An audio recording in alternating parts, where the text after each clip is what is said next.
Maintenant, nous allons réaliser le raccordement de deux tubes Réo.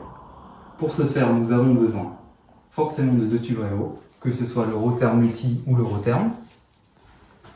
Deux bagues universelles, donc bagues en PVDF blanche, compatibles aussi bien pour le Rotherm que pour le Rotherm Multi.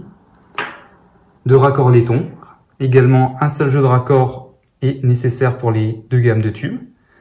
L'avantage du raccord laiton Réo est un passage intégral, donc une perte de charge très faible, ainsi qu'un outillage universel Rotherm et Rotherm Multi qui est l'A1. La première étape pour réaliser un raccordement à glissement, également appelé sertissage chez Réo, est la coupe du tube. Pour couper un tube multi, nous avons deux coupes-tubes disponibles. Le premier coupe-tube est un coupe-tube à bras orange à utiliser obligatoirement pour du multicouche du diamètre 16 au 25. Ce coupe-tube permet une coupe franche du tube et évite d'abîmer la couche d'aluminium.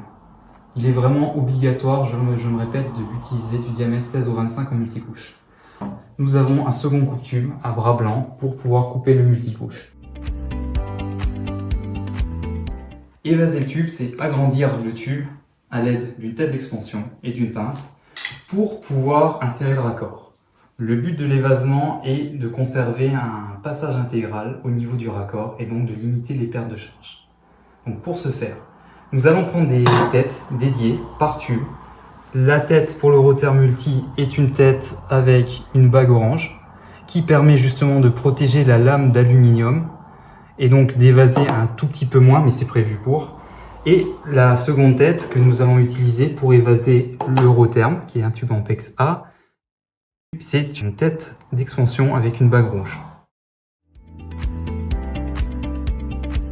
Pour notre raccordement à glissement ou sertissage, nous allons utiliser un outillage que nous appelons l'outillage Rotool A1. Cet outillage Rotool A1 permet de sertir et d'évaser le tube.